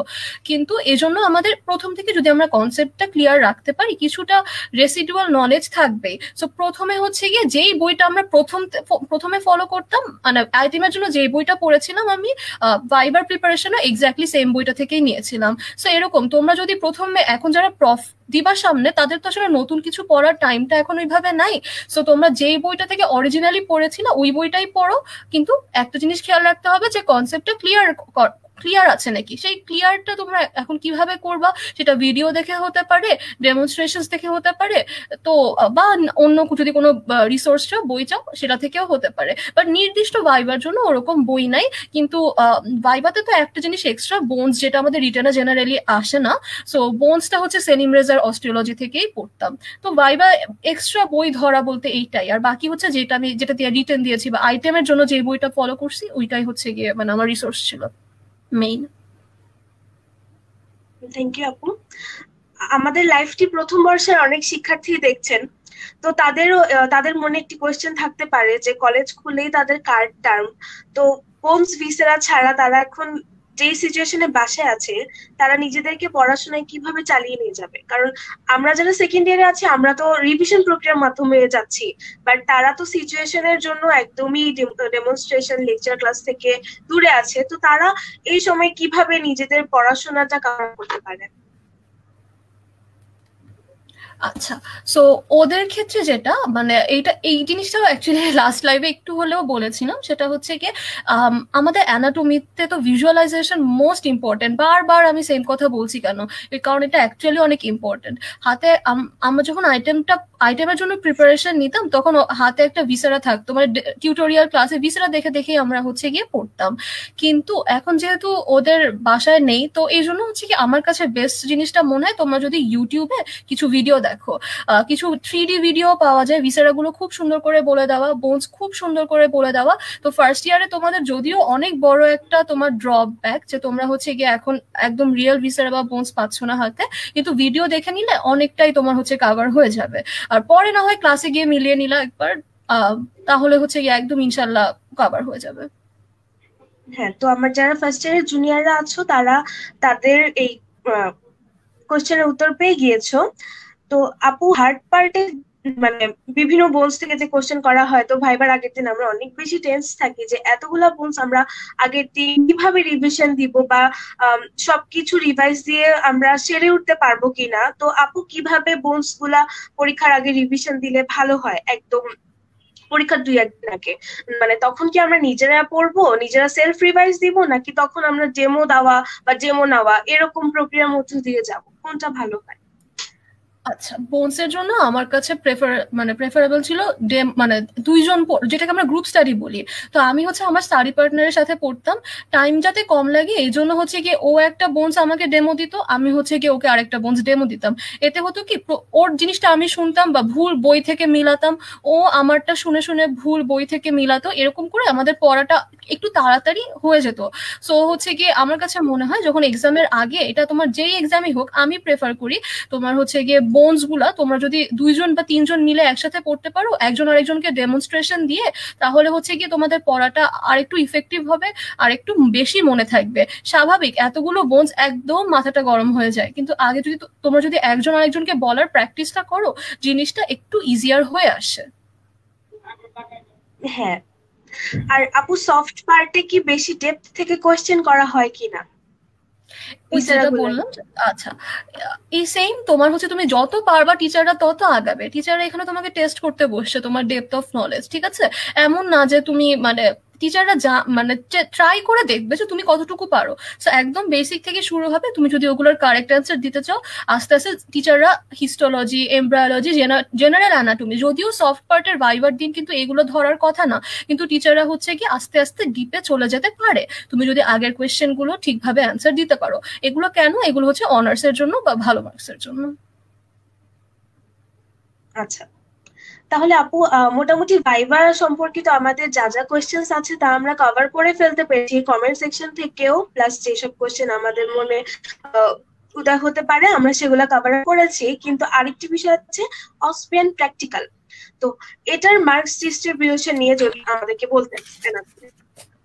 আচ্ছা, মার্কস ডিস্ট্রিবিউশনটা আগে বলেছি, তাও একবার বলছি। হার্ড পার্টের দিন যে প্র্যাকটিক্যালটা থাকে 75 মার্কসের, অসপিতে হচ্ছে গিয়ে তোমার 30, দেন হচ্ছে তোমার লাকি স্লাইডসে হচ্ছে গিয়ে 20, সারফেস অ্যানাটমিতে আরো 20, আর প্র্যাকটিক্যাল খাতার জন্য 5। এটা হচ্ছে হার্ড পার্টের দিন যেটা থাকে। আর সফট পার্টের দিন যেটা থাকে সেটাতে হচ্ছে গিয়ে অসপিতে হচ্ছে গিয়ে তোমার 30, তোমার ডিসেকশনে হচ্ছে গিয়ে আরো 30, আর 15 থাকে হচ্ছে গিয়ে রেডিওলজি বা এক্সরেতে। থ্যাংক ইউ সো মাচ আপু। আর অসপিতে তো টাইম খুবই কম থাকে, তাহলে হচ্ছে আমরা অসপিতে টাইম ম্যানেজমেন্টটা কিভাবে করব? অনেকেই উত্তর সম্পূর্ণ লিখতে পারে না বা কভার আপ করতে পারে না, ছুটে যায় অনেক কিছু। সেই ক্ষেত্রে আপু আমরা টাইম ম্যানেজমেন্টটা কিভাবে করতে পারি? আচ্ছা, অস্পিতে সবচাইতে ইম্পর্টেন্ট হচ্ছে গিয়ে মাথাটা ঠান্ডা রাখতে হবে। আর প্রফে অস্পিতে না বেশ কয়েকটা রেস্ট স্টেশন থাকে, ঠিক আছে, একটু পরপরই রেস্ট স্টেশন থাকে, মোটামুটি 3-4টার মতো থাকে। সো তুমি যদি একটা স্টেশনে লেখা কমপ্লিট না করতে পারো, রেস্ট স্টেশনের জন্য রেখে দিও। মানে একটার লেখা অন্য স্টেশনে গিয়ে তোমার লেখাটা উচিত হবে না। যতটুকু লিখেছো লিখো, বাকিটুকু রেস্ট স্টেশনে গিয়ে কমপ্লিট করো। আর এক্ষেত্রে আমি বলবো যে অস্পি যখন আমরা দিতে যাব, আমাদের এপ্রনের পকেটে আমরা কালো কালির কলম ছাড়া একটা পেন্সিল রাখবো, আর যদি পারি একটা ব্লু পেন রাখবো। অ্যাটলিস্ট উপরে যে answer to the question number বা কোয়েশ্চেন নাম্বার 1 2 3 এটা যদি আমরা একটু অন্য কালি দিয়ে লিখি, অস্পিত তো হ্যান্ডরাইটিং একদম অলমোস্ট না পড়ার মতো থাকে, মানে অনেক তাড়াহুড়া করে লেখা। সো যদি একটু ডিমার্কেশনটা ভালোভাবে ব্লু পেন দিয়ে বোঝা যায়, তাহলে হচ্ছে টিচার একটু খুশি হয়। তোমার প্রেজেন্টেশনটা দেখেই টিচাররা খুশি হয়, মার্কস বেশি থাকে। আর মাঝে মাঝে কিছু ফিগারও আঁকতে বলে, যেমন তোমার স্পাইনাল নার্ভের ফিগার বা টুকিটাকি ছোট কিছু খাটো ফিগার থাকতেই পারে। সো তোমার এই জন্য একটা পেন্সিল, শার্প করা পেন্সিল আর একটা ইরেজারও পকেটে রাখতে হবে। থ্যাংক ইউ সো মাচ আপু, এই টিপস গুলো আমাদের জন্য অনেক বেশি ইফেক্টিভ হবে। তো ইনশাআল্লাহ। ইতিমধ্যে কমেন্টে আমাদের কিছু স্টুডেন্টস লিখেছে, ইনকোয়ারিজ রিফা আনিকা লিখেছে, আপু ভিসেরা এবং বোনস রিলেটেড ক্লিনিক্যাল কি খুব ডিপলি পড়তে হবে? কোনো স্পেসিফিক ক্লিনিক্যাল অ্যানাটমি টপিকস কি আমাদের জানতে হবে? আপু artery and nerve supply of limbs and viscera পড়তে কেমন টেকনিক ইউজ করতেন? আচ্ছা, ফার্স্ট কোয়েশ্চেন হচ্ছে কি ক্লিনিক্যাল অ্যানাটমির কথা, তাই না? সো বোনসের ক্ষেত্রে ক্লিনিক্যাল অ্যানাটমি তোমার সেলিম রেজা বইয়ে ওই যে বোনসের পিছনে খুব সুন্দর করে দেওয়া থাকে যে কি কি ইম্পর্টেন্ট ক্লিনিক্যালি রেলিভেন্ট টপিক আছে ওই বোনসটা নিয়ে। সো এটা তোমরা যখন বোনসটা পড়বা, পিছনে সেলিম রেজাতে যতটুকু লেখা আছে ওইটুকুই পড়বা। মানে কি কি ফ্র্যাকচার হয় বা কি কি তোমার ডিসলোকেশন হয় ওইটুকু জানলে টিচাররা অনেক খুশি হয়ে যায়। আর ভিসেরার ক্ষেত্রেও লিভিং অ্যানাটমি, মানে তোমার ক্লিনিক্যাল অ্যানাটমি ওই যে প্রতিটা বইয়ের পাশে কিন্তু নীল বক্স করে দেওয়া থাকে। বা আমরা দেখবো যে রিটেনে কিছু কিছু ক্লিনিক্যাল জিনিস বারবার আসে, কার্ড কোয়েশ্চেনও বারবার আসে। সো ভিসেরার ক্ষেত্রে ওইসব ক্লিনিক্যালি রেলিভেন্ট টপিকগুলো মনে রাখলেই তোমার চলবে। আর পরের কোয়েশ্চেনটা ছিল হচ্ছে আর্টারি আর নার্ভ সাপ্লাই কিভাবে মনে রাখতাম। ভিসেরার ক্ষেত্রে আমার হচ্ছে কি অ্যাবডোমেনে তো বহু বহু ভিসেরা, নার্ভ সাপ্লাই তো মানে কি বলবো অনেক অনেক মানে কোনটা তোমার কত স্পাইনাল নার্ভ থেকে কত স্পাইনাল নার্ভ মনে রাখা কঠিন ছিল। সেই ক্ষেত্রে আমি একটা জিনিস করতাম যে একটু একটা নোটের মতোই বলতে পারো, যে জাস্ট ভিসেরাটার নাম উপর থেকে নিচে নার্ভ সাপ্লাই অনুযায়ী, যে কোনটা T10 থেকে T12, কোনটা L1 থেকে L3, মানে এরকম করে ডিসেন্ডিং অর্ডারে তোমার হচ্ছে ভিসেরা, তার পাশে হচ্ছে গিয়ে ব্লাড সাপ্লাই, তার পাশে হচ্ছে নার্ভ সাপ্লাই। জাস্ট এই 3টা পয়েন্ট করে আমি সবগুলো ভিসেরা একটা নোট খাতার মতো করে নিয়েছিলাম। সো ওইটা অনেক হেল্পফুল ছিল লাস্টে, যেহেতু ডিসেন্ডিং অর্ডারে করেছি, মানে মাথা একটু মনে থাকতো যে এইটার পর এইটার নার্ভ সাপ্লাই এরকম আসতে পারে। সো নার্ভ সাপ্লাইটা ওখান থেকে অনেক ইজিলি মানে মনে ছিল আমার। আর আর্টারি সাপ্লাই ওরকম। অ্যাবডোমিনাল ভিসেরা তো বলতে গেলে হার্ট আর লাং বাদে আছে তো অ্যাবডোমেনেরই মেইনলি তোমার। সো ওগুলোর নার্ভ ব্লাড সাপ্লাইটা তোমার, তুমি যদি অ্যাবডোমিনাল অ্যাওর্টাটা, যদিও একটু নেগলেক্টেড একটা টপিক আমাদের কারিকুলামে, অ্যাবডোমিনাল অ্যাওর্টার ব্রাঞ্চগুলো যদি একটু ভালো মতো পড়ো, তোমার ভিসেরার ব্লাড সাপ্লাইগুলো জানাটা খুবই ইজি হয়ে যাবে। আর লিমসের যে মাসেলগুলো বা লিমসের কম্পার্টমেন্ট ওয়াইজ ব্লাড আর নার্ভ সাপ্লাইটা আমরা মনে রাখি, ওইটাই হচ্ছে গিয়ে এনাফ। তোমার একদম সূক্ষ্মভাবে না জানে, তুমি যদি মেইন আর্টারিটা বা মেইন নার্ভটার নাম জানো, অ্যাটলিস্ট পাসের জন্য ওইটুকুই হচ্ছে গিয়ে এনাফ। ওকে, আরেকজন লিখেছে, আপু বোনস পড়ার ক্ষেত্রে যদি আমার স্টাডি পার্টনার না থাকে তাহলে আমি কিভাবে আগাবো? এই প্রবলেমটা আচ্ছা, অনেকেরই হয়। হ্যাঁ, বোনস পড়ার ক্ষেত্রে যারা ফার্স্ট ইয়ারে আছো, আমি আগে যাদের এখন হচ্ছে মানে স্টাডি পার্টনার রাখার সুযোগ আছে, তাদেরকে বলছি যে একটা পার্টনার পারলে স্টাডি পার্টনার অ্যানাটমির জন্য অ্যাটলিস্ট ম্যানেজ করে নাও। ফিজিও বায়োকে বাদ দিয়ে অ্যানাটমির জন্য স্টাডি পার্টনার রাখাটা বেটার। আর না পারলে দরকার হলে যদি বাসায় থাকো, তাহলে হচ্ছে গিয়ে ছোট ভাই বোন বা বড় ভাই বোন বা দরকার হলে আম্মুকে বইটা ধরে দিয়ে বলবা যে আম্মু একটু মিলাও, ঠিক আছে নাকি।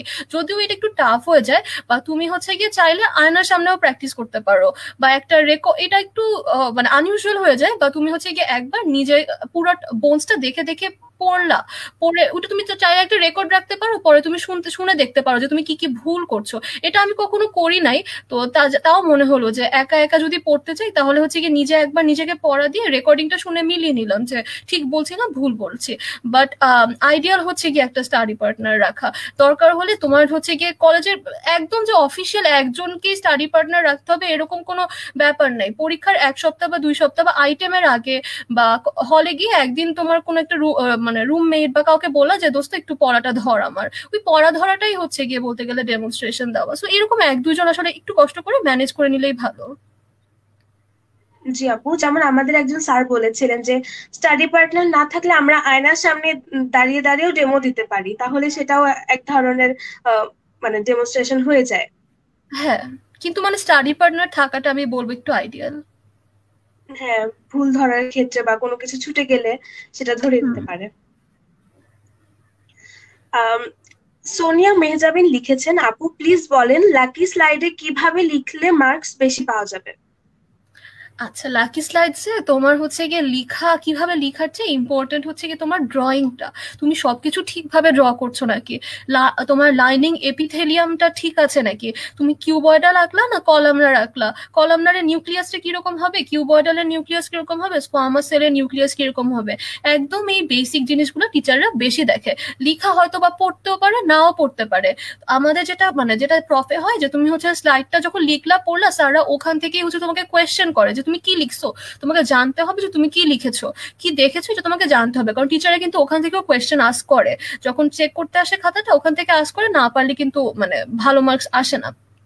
সো এইটাই তোমার হচ্ছে গিয়ে আহ লিখার চেয়ে লিখবা তো নর্মালি খাতায় যেভাবে লিখো, জাস্ট হচ্ছে গিয়ে আইডেন্টিফিকেশন যে দিস ইজ আ স্পেসিমেন বা স্লাইড অফ এই, তারপরে কয়েকটা আইডেন্টিফাইং ফিচার্স, কিন্তু তোমার ফিগারটার দিকে মনোযোগ দিতে হবে।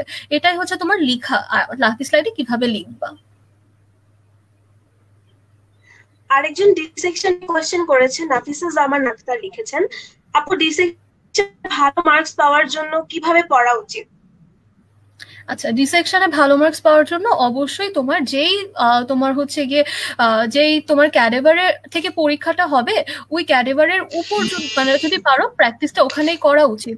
ধরো আমাদের যেটা হতো যে কার্ডের আগে বা টার্মের আগে বা এমনকি প্রফের আগেও মানে তোমার ক্যাডেভারটা অ্যাকচুয়ালি চেঞ্জ হতেই পারে। সো ওই পার্টিকুলার ক্যাডেভারের উপর 3-4 জন মিলে একটু প্র্যাকটিস করো যে হচ্ছে গিয়ে এইভাবে এইভাবে ডিসেকশন। টিচাররা যখন বলে যে এইটা ডিসেকশন কিরকম কিভাবে করবা, অ্যান্টেরিয়ার অ্যাবডোমিনাল বলে ডিসেকশন, বা তোমার হচ্ছে গিয়ে যে কোনো লিম্বের ডিসেকশন, তোমার হচ্ছে গিয়ে একটু উপরে হাত হাত লাগাতে হয় মাঝে মাঝে। অনেকের একটা মানে একটা কি বলবো হেজিটেশন কাজ করে যে ভিসারে হাত লাগাবো না, তুমি হাত দিয়ে দিয়ে যদি দেখিয়ে দিতে পারো টিচাররা কিন্তু এটাকে অ্যাপ্রিসিয়েট করবে।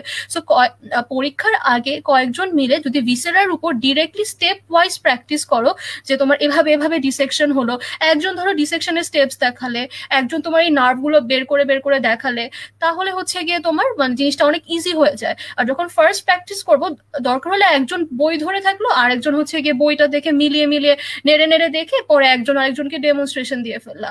অ্যানাটমিতে বারবারই আমি বলছি এটাতে তুমি যত গ্রুপে প্র্যাকটিস করবা বা স্টাডি পার্টনার নিয়ে প্র্যাকটিস করবা তোমার জন্যই মঙ্গল। আর ডিসেকশনের জন্য স্পেসিফিক্যালি তোমার ওই স্পেসিফিক স্পেসিমেনের উপর যদি প্র্যাকটিস করতে পারো অনেক ভালো হয়। আশা করি তার উত্তরটি সে পেয়ে গিয়েছে। আপু আপনি কি প্র্যাকটিক্যালের জন্য কোনো আলাদা বই ফলো করেছিলেন কিনা। প্র্যাকটিক্যাল বলতে তো টসপি তো নর্মালি, বাট রেডিওলজি যদি বলি, রেডিওলজি দেন হচ্ছে গিয়ে তোমার ডিসেকশনের পয়েন্টস গুলো ওগুলো গাইডে সুন্দর করে দেওয়া আছে। একটা এক্সরে দেখে আমাদের কি বলতে হবে এটা কিন্তু টিচাররা মানে এক্সরে মার্কস হচ্ছে এটার উপর যে এক্সরেটা তুমি কোন ভিউ, কিসের এক্সরে, কন্ট্রাস্ট নাকি প্লেন এক্সরে, এগুলো একটু তোমার এগুলো সব হচ্ছে গিয়ে একদম গাইড থেকে হুবহু বলে দিলেও কোনো প্রবলেম নাই। কিন্তু তোমার সারফেস অ্যানাটমির জন্য গাইডে আছে আছে হয়তো। আমি হচ্ছে দত্তের প্রতিটা পার্টের পিছনে রেলিভেন্ট সারফেস অ্যানাটমি গুলো ছিল। তুমি যদি দত্ত থেকে একটু প্র্যাকটিস করো তাহলে আমার মনে হয় যে প্র্যাকটিক্যালের ওই পোর্শনটা জাস্ট সারফেস মার্কিং পোর্শনটা দত্ত থেকে চাইলে পড়তে পারো। থ্যাংক ইউ সো মাচ আপু। সাদিয়া ইসলাম মিম জিজ্ঞেস করেছেন, আচ্ছা আপু কতটা কুইকলি বলবো স্যার ম্যাডামদের সামনে। আচ্ছা, যতটা আস্তে আস্তে সম্ভব। যেই কোয়েশ্চেন করবে একদম ভদ্রভাবে সুন্দরভাবে। আমার একটা নিজের পার্সোনাল দোষ হচ্ছে যে আমি একটু ফাস্ট কথা বলি, তো ভাইভাতে চেষ্টা করি হচ্ছে গিয়ে আস্তে আস্তে কথা বলতে, মানে তুমি যতটা সময় অতিবাহিত করতে পারো ততই ভালো। মানে time is directly proportional to marks অনেক, মানে মোস্ট কেসে। সো তোমার হচ্ছে আস্তে আস্তে সুন্দর করে গুছিয়ে বলবা, আর কখনোই মানে বাড়িয়ে অ্যান্সার দিতে যাবা না, জাস্ট যেইটা জিজ্ঞাসা করেছি ওইটুকি। এবং ভাইভাটা আসলে অনেকটা স্টুডেন্টের নিজের হাতেও, তুমি ভাইভাটা নিজেই লিড করতে পারো, মানে এমন ভাবে অ্যান্সার দিবা যাতে তুমি নিজেই পরের কোয়েশ্চেনটা একটু হলেও প্রেডিক্ট করে নিতে পারো। সো আস্তে আস্তে গুছিয়ে অ্যান্সারটা দিতে হবে। হ্যাঁ, ইনশাল্লাহ আমরা এই স্টেপস গুলো ফলো করব। ইতিমধ্যে আমরা আমাদের লাইভ সেশনের একদম শেষ প্রান্তে চলে এসেছি। আপনাদের কোনো ইনকোয়ারিজ থাকলে তাড়াতাড়ি করে ফেলতে পারেন। আর আরেকজন লিখেছে রিটেন বেসড একটি কোশ্চেন, যেটি আমাদের গত গত লাইভ সেশন হয়ে গিয়েছে, তারপরে পড়ে শোনাচ্ছি। আপু, এমসিকিউ প্র্যাকটিসের জন্য কোনো আলাদা বুক আছে কিনা? আচ্ছা, এমসিকিউ প্র্যাকটিসের জন্য আলাদা বই বলতে গাইড থেকে প্রিভিয়াস ইয়ারের কোয়েশ্চেন। হ্যাঁ, প্রিভিয়াস ইয়ারের কোয়েশ্চেন যদি তুমি সলভ করে যাও, ইনাফ, মোর দ্যান ইনাফ। আপু, আমরা তো অতটুকুই করি না, আমরা এমসিকিউ খুবই নেগলেক্ট করা হয়। আমরা এটাতে আমি গুরুত্ব দেওয়ারই পার্সোনালি আমিও কিন্তু মানে ফার্স্ট প্রফে অ্যানাটমি প্রথম দিন করে যাই নাই, তারপরে না বাসায় এসে দেখলাম যে অনেকে যারা করে গিয়েছে তাদের হচ্ছে অনেক কমন আসছিল, তখন একটু মন খারাপ হলো যে আল্লাহ, আমি যদি করে যেতাম আমারও হচ্ছে কমন আসতো। সো পরের বার থেকে একটু ট্রাই করছি যে করে যাওয়ার। আসলে এমসিকিউটা অনেক নেগলেক্টেড একটা জিনিস, পড়ার টাইম পাওয়া যায় না, কিন্তু পড়ে গেলে ভালো কমন আসে। জি আপু, থ্যাংক ইউ সো মাচ। আজকের এই লাইভ সেশনটির মাধ্যমে আমরা আমাদের অ্যানাটমি ভাইভা অসপি প্র্যাকটিক্যাল সম্পর্কে যাবতীয় খুঁটিনাটি এবং বিভিন্ন টিপস এন্ড পরামর্শ পেলাম। এন্ড আপনাকে আমরা এই অনুষ্ঠানে পেয়ে অনেক বেশি lucky. Thank you so much এত ব্যস্ততার মধ্যে আমাদেরকে সময় দেওয়ার জন্য, আপনার নলেজ আমাদের সাথে শেয়ার করার জন্য। ওয়েলকাম আনিকা, অ্যাক্সিস মেডিকেল স্কুলকেও ধন্যবাদ আমাকে অপরচুনিটিটা দেওয়ার জন্য। আমি যাতে যেভাবে মানে আমার এক্সপিরিয়েন্সটা শেয়ার করলাম, আসলে এতে যদি কারো একজনেরও উপকার হয় আমার অনেক ভালো লাগবে। আচ্ছা, শেষ হয়েও হইলো না শেষ, আমি একটা জিনিস একটু অ্যাড করে দিতে চাই, কারণ এই কোয়েশ্চেনটা না আমার জুনিয়রদের খুবই কমন একটা কোয়েশ্চেন। সেটা হচ্ছে লাকি স্লাইডের আইডেন্টিফিকেশন কিভাবে করব। সো লাকি স্লাইড নিয়ে একটু বলি যদি সময় থাকে। সেটা হচ্ছে কি আইডেন্টিফিকেশন আমাদের, যেটা আমাদের কমন প্র্যাকটিস, যে এক্সটার্নাল ফিচার স্লাইডের ভেতরে কি আছে বা মাইক্রোস্কোপের নিচে কি আছে, তার চেয়ে আমরা এক্সটার্নালি যে কোন স্লাইডের এই কোনা ভাঙা, কোন স্লাইড পিঙ্ক, কোন স্লাইড ভায়োলেট, এগুলোর দিকে আমাদের মনোযোগটা বেশি থাকে এক্সামের আগে। সো আমি বলবো যে যেদিন আমাদের প্র্যাকটিক্যাল বা ভাইভা এক্সাম থাকবে, 2 দিন আগে বা 1 দিন আগে ওই ল্যাবরেটরির মামাকে গিয়ে বলতে যে প্রফে কোন কোন স্লাইডস আসে ওগুলো কষ্ট করে, হ্যাঁ এক্সটার্নাল ফিচার্সও দেখবো, ইন্টারনাল ফিচার্স গুলো আমরা হচ্ছে গিয়ে মাইক্রোস্কোপের নিচে একবার একটু দেখার চেষ্টা করব। অ্যাটলিস্ট মাইক্রোস্কোপে মাউন্টিংটা আমাদের করতে হবে, ফোকাসিংটা করতে হবে, কারণ টিচাররা মাঝে মাঝে তোমার মাইক্রোস্কোপের নিচে উকি মেরে দেখে যে আমি অ্যাকচুয়ালি ফোকাস করতে পেরেছি নাকি। যদিও এটা একটু পরে হয়ে গেল বলাটা, বাট আমার কাছে মনে হয় যে এটা একটু ইম্পর্টেন্ট জিনিস। তো সো এই জন্য আমি বলছি যে লাকি স্লাইডস যখন আমরা দেখবো একটু কষ্ট করে ফোকাস আর মাউন্ট করে নিতে হবে। থ্যাংক ইউ সো মাচ আপু। তো অনুষ্ঠানের শেষে আমি ধন্যবাদ জানাতে চাই আমাদের কোভিড ফ্রন্ট লাইনার ডাক্তারদের, এবং যারা শহীদ হয়েছে তাদের আত্মার মাগফিরাত কামনা করছি। এবং পাশাপাশি ধন্যবাদ জানাচ্ছি আমাদের শ্রদ্ধেয় শিক্ষকদের, যারা ডিউটি করেও এই সময় আমাদেরকে তারা জুমের মাধ্যমে বা হোয়াটসঅ্যাপে বিভিন্ন স্লাইড দেওয়ার মাধ্যমে আমাদের পড়াশোনাটাকে চালিয়ে রাখার জন্য তারা অক্লান্ত পরিশ্রম করে যাচ্ছে। তাদের জন্যই আজকে আমরা প্রফের একটি প্রিপারেশন পাচ্ছি, বা যারা ফার্স্ট ইয়ারে আছে তারা পড়াশোনাকে চালিয়ে রাখতে পারছি। তো এই ছিল আজকের আমাদের আয়োজন এক্সিস মেডিকেলের পক্ষ থেকে। আপনারা ইনশাল্লাহ সামনের সেশন গুলাতেও থাকবেন। আপনাদের সরব উপস্থিতির জন্য অনেক অনেক ধন্যবাদ। আপুকে অনেক অনেক ধন্যবাদ। সবাই ভালো থাকবেন, সুস্থ থাকবেন এবং নিরাপদে থাকবেন। আল্লাহ হাফেজ।